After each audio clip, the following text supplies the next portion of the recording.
Oke, kita akan beralih ke informasi lainnya. Pemirsa, usai ditetapkan sebagai tersangka kasus IKTP oleh KPK, Ketua DPR RI Setia Novanto akhirnya angkat bicara melalui keterangan pers yang baru saja digelar di gedung DPR RI Senayan, Jakarta. Dan selengkapnya kita akan langsung saja bergabung dengan Jessica Wawor yang sudah ada berada di DPR RI Jakarta. Ya, Jessica, silakan. Ya, baru saja konferensi pers pimpinan DPR RI yang dihadiri oleh semua pimpinan DPR RI, Setia Novanto, Fahri Hamzah Fadlison, Taufik Kurniawan, dan Agus Hermanto selesai. Dalam konferensi pers tersebut dinyatakan bagaimana sikap DPR menyikapi terkait dengan penetapan Setia Novanto sebagai tersangka dugaan korupsi KTP elektronik. Dalam konferensi pers tersebut dijelaskan bahwa Setia Novanto akhirnya angkat bicara terkait dengan penetapan dirinya sebagai tersangka, di mana Novanto menghormati proses hukum yang dilaksanakan oleh KPK dan siap untuk bersikap kooperatif pada saat proses-proses pemeriksaan itu berlanjut. Salah satu kesepakatan juga yang menarik adalah rapih menyepakati bahwa meskipun Novanto sudah ditetapkan sebagai tersangka, kajian yang dilakukan oleh Badan Keahlian Dewan, di mana Undang-Undang MD3 memungkinkan seseorang anggota DPR masih tetap menjabat pada posisinya hingga nantinya ada status hukum yang berkekuatan tetap dan mengikat. Berikut adalah selengkapnya isi dari konferensi pers Setia Novanto bersama dengan pimpinan DPR RI.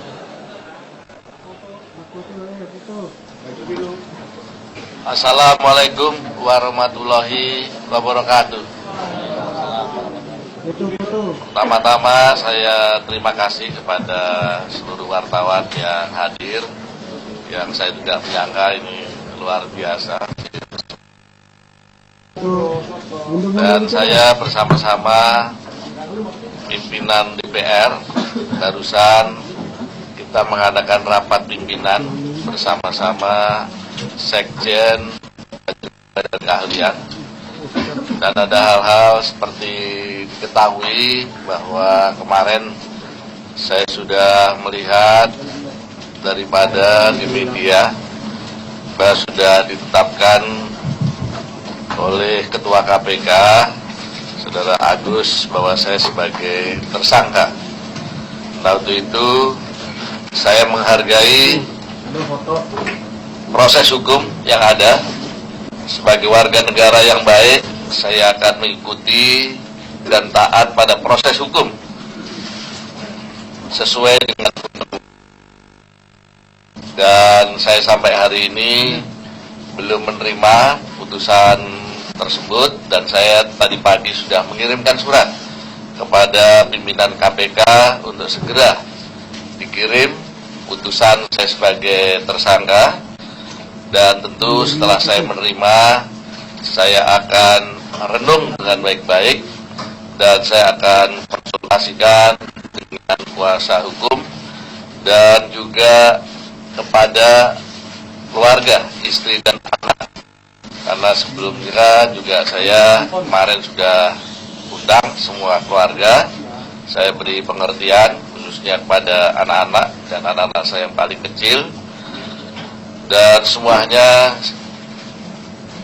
saya percaya Allah Subhanahu wa Ta'ala yang tahu apa yang saya lakukan, dan insya Allah apa yang dituduhkan itu semuanya tidak benar. Untuk itu nanti kita lihat proses hukum selanjutnya. Nah, untuk itu saya persilahkan kepada pimpinan wakil untuk bisa menyampaikan. Baik, kami tadi rapat pimpinan untuk menyamakan bagaimana kita bisa melihat situasi ini dari sisi perundang-undangan yang ada dan aturan mekanisme di DPR. Mungkin nanti Pak Johnson akan menyampaikan apa yang menjadi kajian dari hasil kajian terhadap aturan yang ada di DPR. Pada intinya saya ingin menyampaikan juga, karena telah kita simpulkan bahwa sesuai dengan Undang-Undang MD3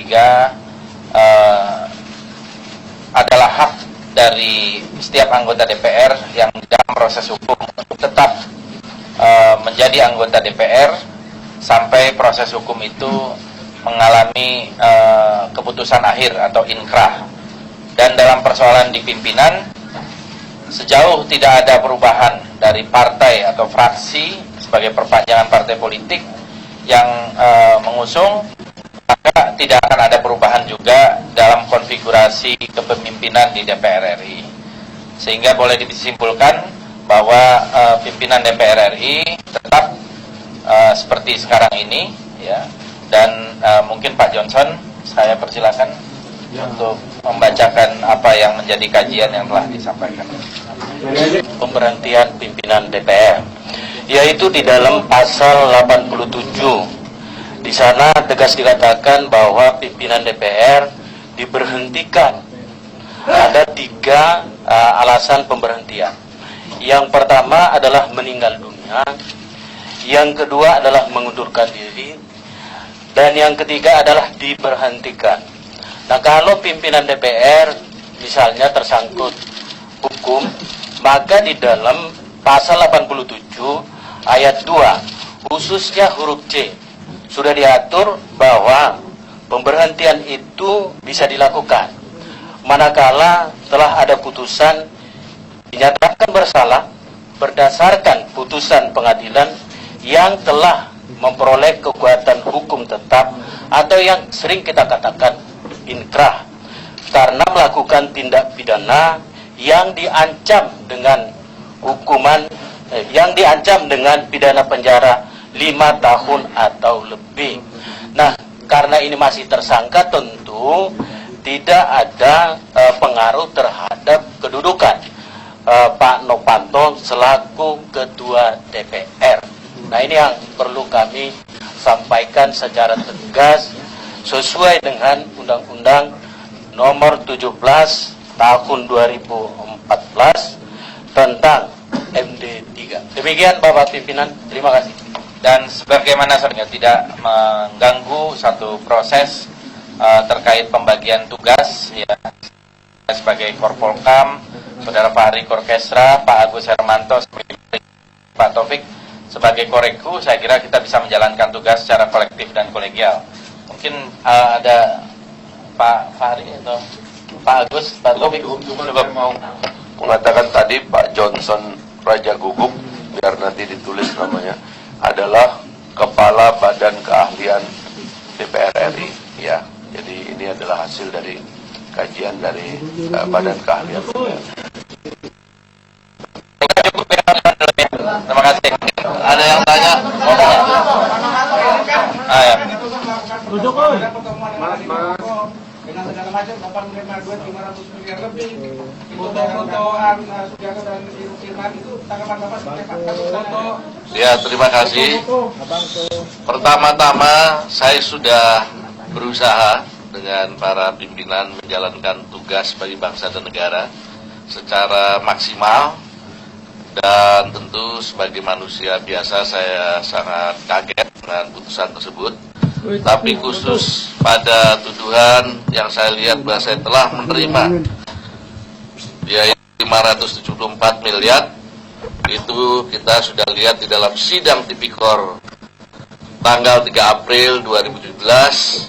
Di dalam fakta persidangan, Saudara Nasar dalam keterlibatan saya dalam IKTP disebutkan tidak ada, dan sudah membantah tidak terbukti menerima 574. Begitu pula tanggal 29 Mei, Saudara Andi Narogong juga telah menyampaikan hal bahwa saya tidak menerima hal tersebut. Untuk itu kepada para wartawan, saya juga baca berkali-kali itu di Kompas selalu disebutkan bahwa saya menerima dana 574 bersama Saudara Andi Narogong. Nah, mohon bahwa saya tidak pernah menerima, karena uang itu 574 itu besarnya bukan main.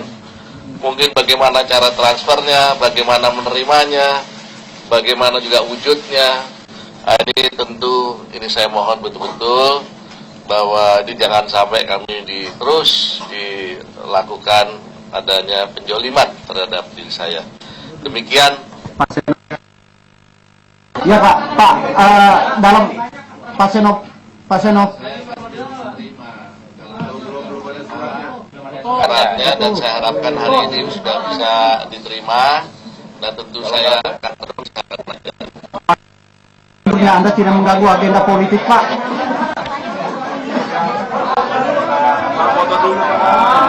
Konferensi pers dan pernyataan resmi secara terbuka, Setia Novanto tidak sama sekali menyatakan akan mundur dari jabatannya meskipun sudah ditetapkan sebagai. Dan keputusan hasil rapat pimpinan DPR tersebut mengacu pada ketentuan dalam Undang-Undang MD3 di mana pada pasal 87 dijelaskan pimpinan DPR dapat diganti apabila pertama meninggal dunia, kedua mengundurkan diri atau diberhentikan, dan pimpinan DPR bisa diberhentikan apabila sudah mendapatkan status hukum tetap atau dipidana paling tidak 5 tahun penjara, dan hal tersebut yang menjadi acuan bagi pimpinan DPR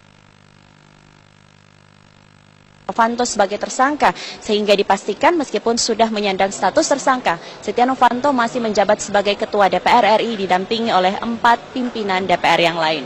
Untuk sementara informasi yang dapat kami sampaikan, kembali ke Anda di studio Vivi dan juga Widya. Baik, terima kasih rekan Jessica Wawor melaporkan langsung dari gedung DPR RI. Selamat kembali bertugas. Iya, pemirsa tetaplah bersama kami. Newsline